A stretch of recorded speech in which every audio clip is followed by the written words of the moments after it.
What's going on, everyone? Homework assignment 34. Today's objective, I can not multiply. I feel like that happens all the time. I can multiply and divide numbers in scientific notation. All right. And here are the steps for how we're going to multiply and divide numbers in scientific notation. Step one, we're going to multiply or divide the coefficients. Whatever it's asking us to do, we're going to go ahead and do it. Step two, we're going to add the exponents of the power of 10 if you're multiplying values and subtract the exponents if you are dividing. And I'll show you exactly what I mean by that. Step three, we're going to attach that coefficient to the power of 10. And step four, we're going to rewrite in scientific notation if necessary. I'll explain what we mean by that as well. So let's jump right into it, and we're going to use those steps to help us out. And I have a calculator nearby, so I advise you using a calculator when you're doing this as well. Okay. So first off, we have 4.62 times 10 to the 5th times 8.15 times 10 to the 9th. So the steps say I'm going to multiply the coefficients first. And remember, these are our coefficients, 4.62 and 8.15. So I'm going to multiply those. 4.62 times 8.15 is equal to 37.653. All right. The second step said that I'm going to take my powers of 10, and because I'm multiplying, this would essentially turn into 10 to the 5th times 10 to the 9th, and this takes us back to multiplying monomials. When I multiply 10 to the 5th times 10 to the 9th, I will get 10 to the 14th power. Okay, so I'm going to attach that variable, this power to my coefficient. So I should have 37.653 times 10 to the 14th. All right. And the last step says I'm going to write this in scientific notation. Well, you might be asking, isn't this already in scientific notation? It's not in correct scientific notation because our decimal point needs to be over here. Okay, that's where our decimal point needs to go. So here's what we have to do.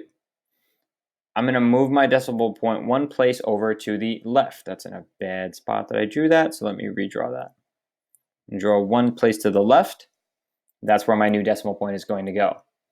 When my coefficient gets smaller, my exponent gets larger. So my coefficient got smaller by one decimal place. My exponent will grow by one decimal place. So this would become 3.7653 times 10 to the 15th power, and that is my product.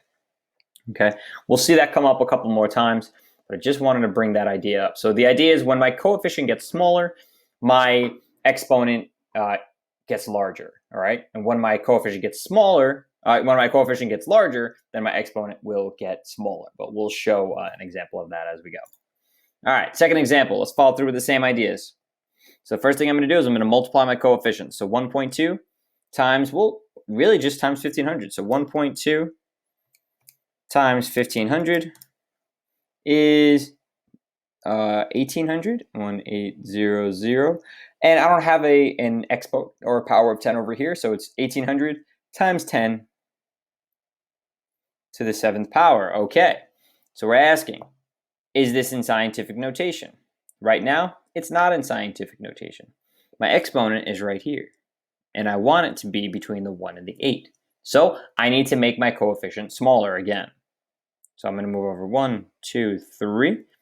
My coefficient got smaller by 3 decimal places, so I'm going to increase my exponent by 3 decimal places, by 3 exponents, I should say. Therefore, my new value will be 1.8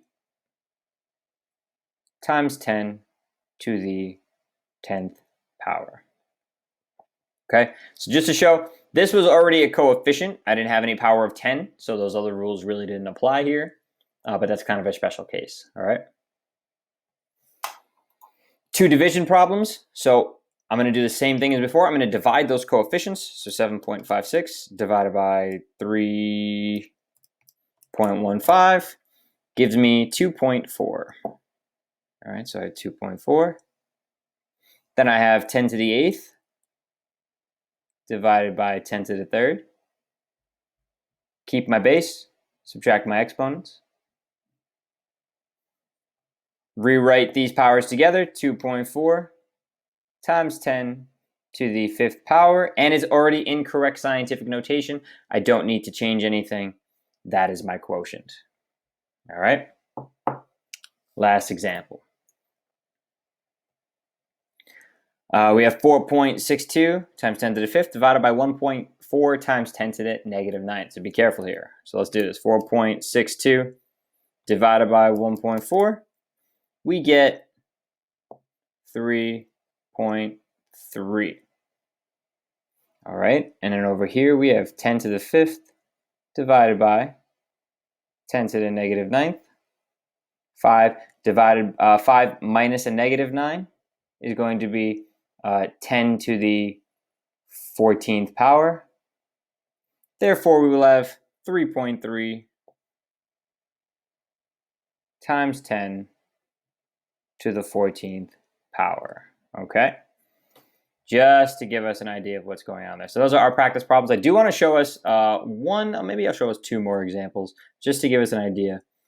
So I'm going to write 2 numbers here. I'm going to write 0.0093 times 10 to the 6th. And I'm going to ask us to write this into correct scientific notation. So let's get into correct scientific notation. Meaning I want my decimal point to go right here between the 9 and the 3. Meaning I have to move my decimal point 1, 2, 3 places to the right. My coefficient is getting larger, right? It's going from 0.0093 to 9.3. Therefore, my exponent will get smaller by how many places I move my decimal point, which would be 3 places.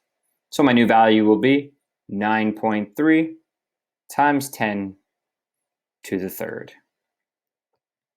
All right. One more I'll show us, even though we've seen quite a few.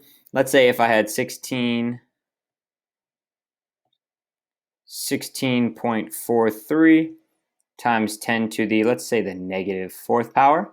If I want to get this into correct scientific notation, let me change my color just to help us. I will move my decimal point 1 place to the left, making my coefficient from 16 to 1.643. And I will make my exponent larger by 1. So my coefficient gets smaller, my exponent gets larger. Therefore, my new value is 1.643 times 10 to the negative 3rd. And there you have it. If you have any questions, please jot them down. Otherwise, get right to those practice problems. I love when questions are brought up in class, especially clarifying questions, so that we can help everyone. All right? I'll see you all in class.